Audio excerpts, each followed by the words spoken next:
Je me souviens, un des frères membres de Béatitude en 95, on faisait une grosse évangélisation ensemble avec les Béatitudes.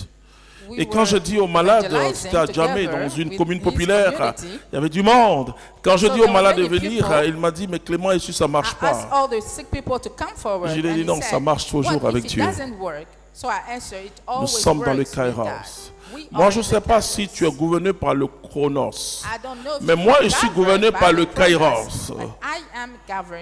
Et la Bible nous dit toujours que pour Dieu, un jour est comme 1000 ans, 1000 ans est comme un jour. Ce que la Bible veut dire, votre temps n'est pas mon temps, vos pensées ne sont pas mes pensées.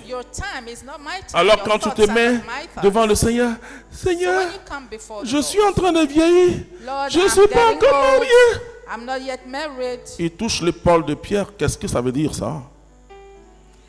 So the Lord asked Peter, what does it mean? Dieu est. God is. Il est éternel. He is eternal. Tu dois comprendre par le Saint-Esprit son langage.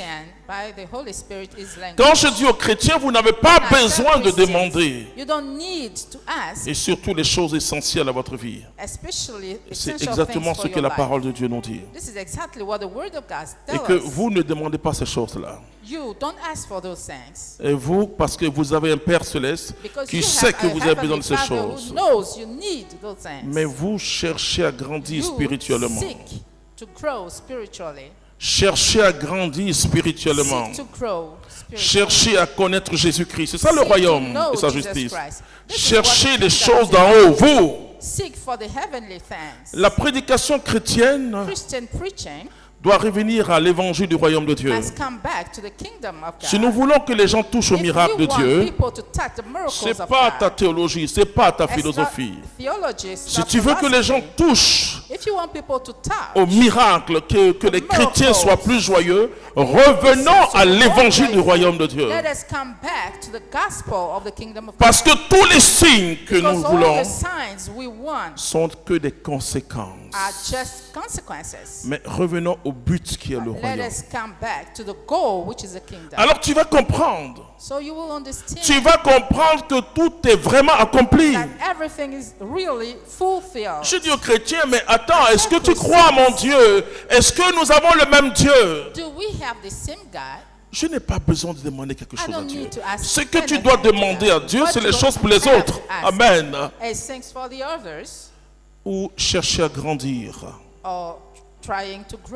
Quand il dit ne cherchez pas, ne vous inquiétez pas. Quand il dit les autres sont en quête, ça dit cherche.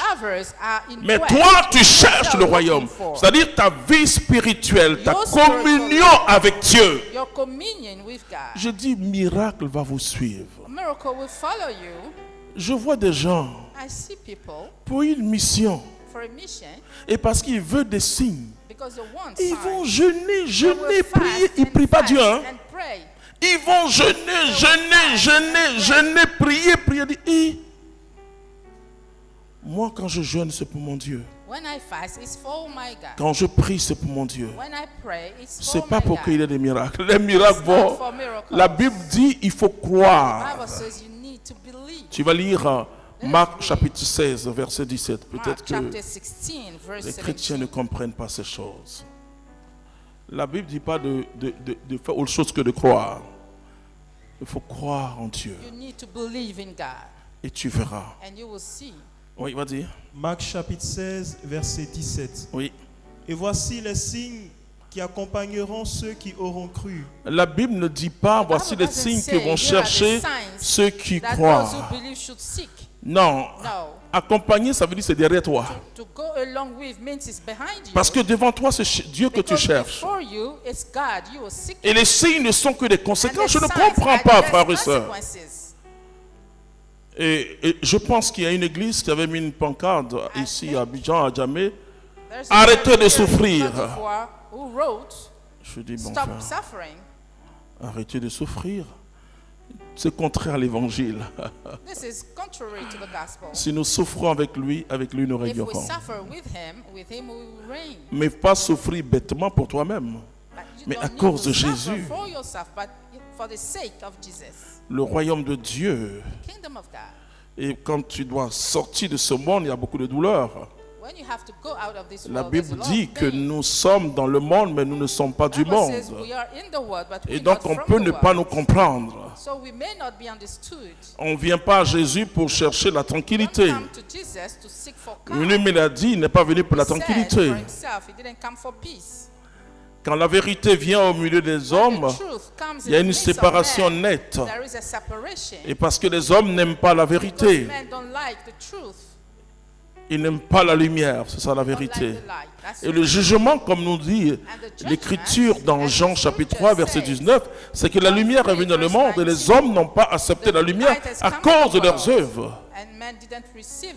Mais ceux qui portent des œuvres de lumière viennent à la lumière. Vous comprenez? Et c'est très important, frères et sœurs. Moi, je vis dans l'accomplissement. Quand Jésus a transformé ma vie, tout a été transformé dans ma vie. Les priorités ont changé. Ma priorité, j'ai une seule priorité, c'est Dieu lui-même.